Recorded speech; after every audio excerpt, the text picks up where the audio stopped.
feeling this evening. We're feeling profits somewhere. And we feel there's money somewhere, money to be made. The economy is not doing that well. The growth has almost stagnated. And of course, people worry about junk status and the politics of the whole system, the economy itself. But there are people out there who've got a plan. And that is why we invited Kobus Smith, founder of Powered by Profits, to come and share with us how he makes things happen.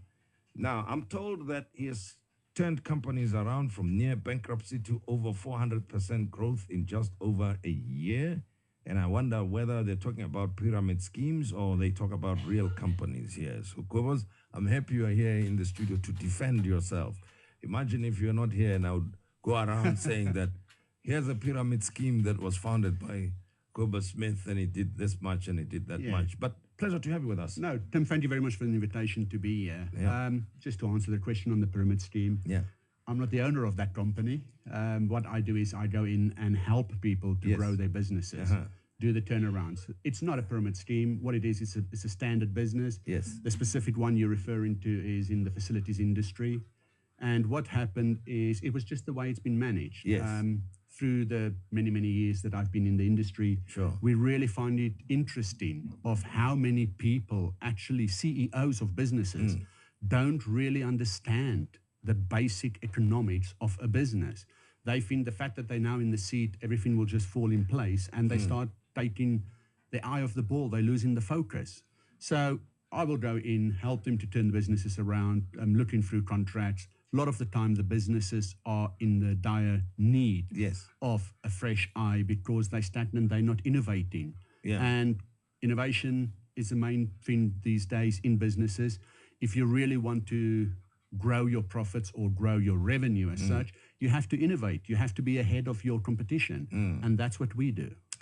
Well, you are based in the UK now, Alain? I am based in the UK. I've been there for the last 10 years, but over the last 12 months or so, I've been back in South Africa, and we've made a couple of investments over here. I have quite a couple of clients over here that I'm helping to turn businesses around. So when the junk status came in February, March, we've gone through that already, and we are showing a profit in some of our businesses. So what is your business all about? I mean, you do help companies be turned around, or you help people start businesses? Powered by Profits is a company that I formed in about a year ago. And before that, I had traded through another company.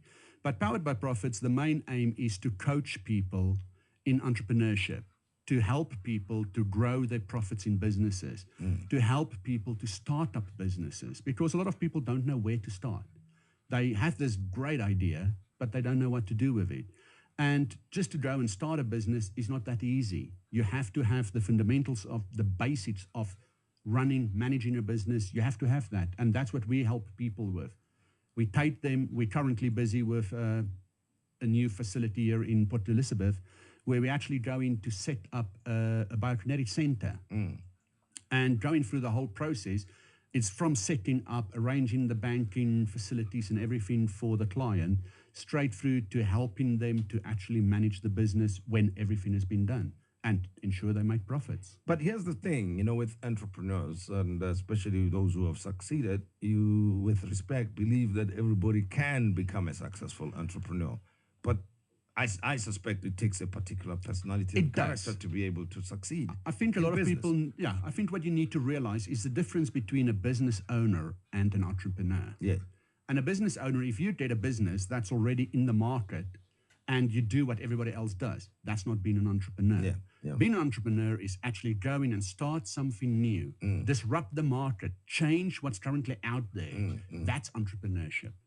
And not everybody can be entrepreneurs. But then I'm not just talking about entrepreneurs in my business. I'm talking about business owners. We're helping businesses start up. We're helping business owners grow their profits. But somebody's got a brilliant idea to start a business, but do not know how to go about it. You referred to this earlier on. What should they do to have some orderliness of getting started anyway?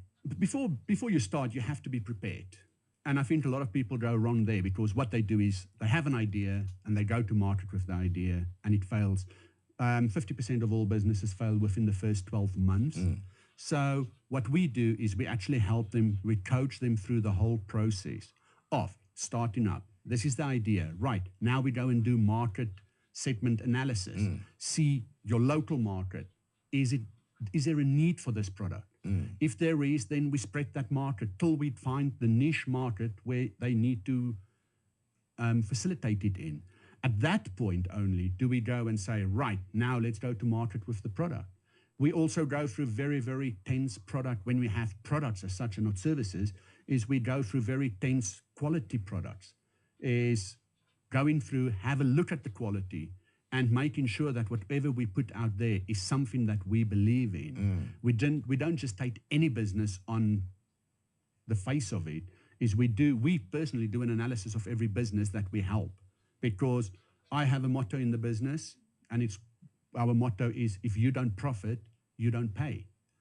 So what we do is we say that if we can't help you, you don't have to pay us. And that's how sure we are that we can help people make profit. But how's the business environment like in the UK compared to South Africa? I mean, you left South Africa 10 years ago, went to the UK and had to operate there. Is there any difference between how business is done in the UK and how it's done in South Africa? There's differences in terms of governmental red tape, but business base, it stays the same. The fundamentals of running a business, the fundamentals of starting a business, whether it's in the USA, the UK, Australia, South Africa, Europe, it makes no difference. It's all exactly the same. You need to innovate to grow your business. Now, wealth. How does one create wealth? We all want wealth, as you know. But some seem to get it and make money, and others lose it, and it's the majority of people who never succeed, irrespective of the incomes they may earn. Wealth is created when you go to bed at night and you still earn money. That's what people see as wealth. How you do it from a business point of view is, as I said earlier, you have to disrupt the market. You have to find the solution that nobody else has ever found. That's the only way you're going to create extreme wealth, is if you really find something that nobody else has done before. Otherwise, you're going to be competitive for a while. People will catch up with you, and then the whole struggle starts all over again, and suddenly you have to share your market share. So if you can find the product or the service that nobody else has done before you, that's the way to go. And that's how you will create a lot of wealth. But what about professional people, income earners who are not entrepreneurs but want to build wealth for themselves? As long as you trade your time for money, you won't be able to make it unless you have other people doing it for you. Let's take an accountant, for instance. If you have an accountancy firm that has a lot of accountants that you charge out, you will make the money as long as their income comes to you. But if you just work on your own as a small one-man band, you'll never make that money, because there's only so many days or so many hours in a day that you can actually work. And so from that point of view, you won't be able to make the wealth that you want to achieve. Now, in the South African context, because of the high unemployment rates that we have, for instance, and other challenges, what do you see? I learned that you want to help entrepreneurs start their own businesses in South Africa. You see, so where do you see the greatest need, as well as the biggest shortcomings that need to be addressed? I think the biggest shortcomings, first of all, if we can cover that, is capital. And a lot of people don't want to invest because they're not sure of what's going on. Having a proper business plan laid out exactly how you're going to do, what you're going to do, when you're going to do it, overcome that, and more people are actually investing. We have just found a investor in the UK who's putting 10 million rands into a business here in South Africa. And just because everything was laid out exactly over the next 12 to 24 months, how it's going to happen. The current unemployment, yes, it is very, very high in South Africa. But South Africans have a tendency to get along with it. It's been, for all these years, there's been so many entrepreneurs. I mean, if you look at the vendors on the street, to me, that is entrepreneurship. Somebody who goes out, no matter whether it rains, whether the sun shines, it hails, they're out there doing a job, trying to look after their families. That is what it's all about. And I think the main thing for anybody who starts a business, it's about focus. You need to focus on your end result. What do you want to achieve? And if you have that unwavering focus of this is what we will achieve, you will do whatever it takes to make your dream come true in creating the wealth.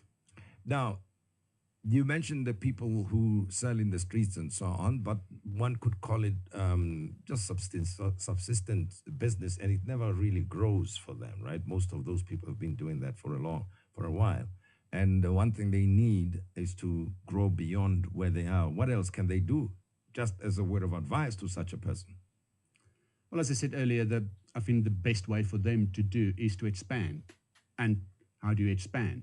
Is, again, find a business plan, put something together, and then, I don't say go to the banks, but you have your banks where you can get your money from, but you also have other facilities, the DTI in South Africa that you can approach for loans and other funds to help you with.